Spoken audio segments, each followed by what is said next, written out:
Hello दोस्तों, छा हाल आहे? ठीकु आहियो? ख़ुशि आहियो? अॼु हिकु सुवाल जे जवाब जे लाइ हिकु वीडियो ठाही आहे। अक्सर सुवाल थींदो आहे त जेके जबल ते हाइट ते बेसिकली हाइट ते ज़रूरु जो हाइट जबल ई हूंदी आहे, उते टेम्परेचर घटि छो हूंदो आहे? मैदानी इलाइक़े में टेम्परेचर या गर्मी पद वधीक छो हूंदो आहे? जॾहिं जबल जे सिज वेझो आहे उनखे उहो गर्म हुजणु खपे।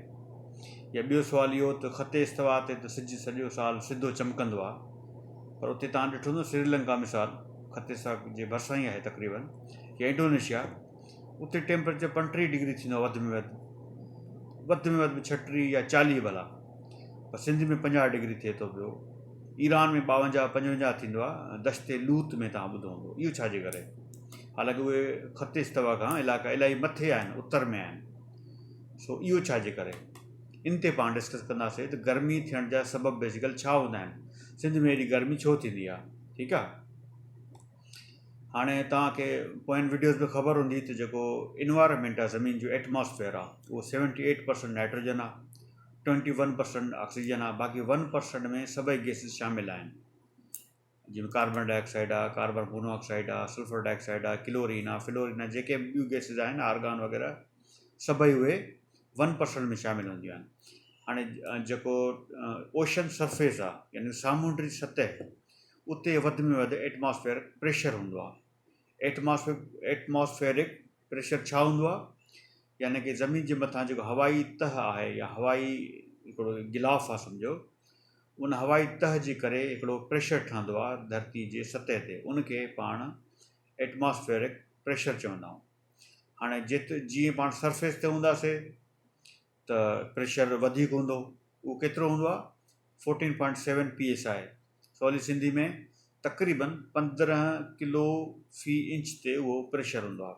माना 1 स्क्वायर इंच तव्हां वठो, मतिलबु एतिरी स्पेस, 1 स्क्वायर इंच ते 15 किलो जो वज़न हूंदो आहे हर ज़मीन ते, जिते किथे सामुंडी सतह जे भरिसां, यानी ज़ीरो लेवल ते बेसिकली। हाणे जीअं जीअं पाण मथे वेंदासीं त मालिक्यूल्स जी जेको इन्वायरमेंट आहे, एटमॉस्फेयर जे मालिक्यूल्स में कंसंट्रेशन घटिजंदी वेंदी, ऐं माहौल या एटमॉस्फेयर छिडरो थींदो वेंदो। छिडरे थियण जी सूरत में जेका हीट एब्ज़ॉर्ब थींदी आहे, तव्हां ख़बर आहे न, पोइन वीडियो ॿुधायो हुयो त हीट एब्ज़ॉर्ब कीअं थींदी आहे। सिज जी रोशनी बेसिकली गर्मी उते थींदी आहे जिते हीट खे एब्ज़ॉर्ब करे, ज़मीन एब्ज़ॉर्ब कंदी आहे, ज़ाहिर आहे। सो जबल ते पाण वेंदासीं 4000 फुट, 5000 फुट, 6000 फुट, जीअं हाइट ते वेंदासीं त इन्वायरमेंट छिडरो थींदो वेंदो, थिन इन्वायरमेंट जंहिंखे चइबो आहे। सो उन करे हीट एब्ज़ॉर्बेशन ओतिरी कोन थींदी आहे हाइट ते या जबलनि ते, उन करे टेम्परेचर घटि हूंदो आहे, थधो हूंदो आहे। ठीकु थी वियो, हिकिड़ो फैक्टर इहो थी वियो।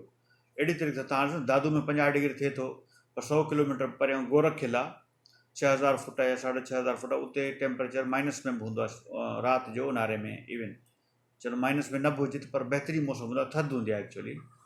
सो इहो छाजे करे? छो जो हाइट आहे, हाइट ते टेम्परेचर घटि हूंदो आहे। तव्हां अहिड़ी तरीक़े सां वञो नॉर्दर्न एरिया पाकिस्तान में, वॾा वॾा जबल आहिनि, हाइट आहे, ऊचा आहिनि, इवन कोयटा हुजे या हुंज़ा हुजे या गिलगित हुजे या चिलास खे छॾियो खणी तव्हां फ़िलहाल। सो उहा हाइट आहे बेसिकली जेके टेम्परेचर खे घटि रखंदा आहिनि, छो जो हुते इन्वायरमेंट अगेन थिन आहे। ठीकु आहे, तव्हां ॾिसो हाणे इवन वेनेज़ुएला हिकिड़ो मुल्क आहे ॾखिण अमेरिका जो, जेके पाण लैटिन अमेरिका बि चवंदा आहियूं। वेनेज़ुएला जे विचां ख़ते इस्तवा लंघंदो आहे, पर उन बावजूदि उते जेके जबल आहिनि उते बर्फ़ु पवंदी आहे, ऊन्हारे में बि उते बर्फ़ु हूंदी आहे, यानी कि बर्फ़ु त सियारे में पवंदी आहे, पर सॼो साल उहो बर्फ़ सां ढकियल हूंदो आहे। सबबु कहिड़ो? हाइट जे करे, जेतिरी हाइट हूंदी ओतिरी थधि हूंदी।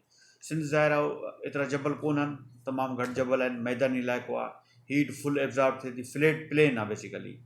ठीकु आहे न, उन करे उते टेम्परेचर वधीक थिए थो पियो। टेम्परेचर खे हाणे ॿियो रीज़न जेको उहो आहे त सामुंडी जेका डायरेक्शन आहे हवाउनि जी, सामुंडी हवाऊं लॻंदियूं आहिनि सिंध में, नॉर्मली किथां लॻंदियूं आहिनि? सिंध में लाड़ में या लोअर सिंध में तक़रीबन ॾखिण ओलह जी कुंड मां लॻंदियूं आहिनि। जीअं जीअं मथे वेंदासीं उहा तक़रीबन ॾखिण जी हवा थी वेंदी आहे। ठीकु आहे न, उहा ॾखिण जी हवा थी वेंदी आहे, उन करे टेम्परेचर न आहे वधंदो। सो उन करे टेम्परेचर सामुंडी इलाइक़नि में घटि थींदो आहे। ॾिसो हाणे तव्हां नवाबशहर में 50 डिग्री आहे, पर कराची में पंटीह हूंदो आहे, सबबु छा आहे, समुंड वेझो आहे। ॿियो हवा लॻे थी पई, हवा बेसिकली हिकिड़ो ट्रांसपोर्ट आहे, ट्रांसपोर्टेशन मशीन आहे जेका गर्मी खे या गर्मी पद खे शिफ्ट कंदी आहे, खणी वेंदी आहे, ठीकु आहे न। उन करे गर्मी पद उते घटिजंदो आहे। इंडोनेशिया में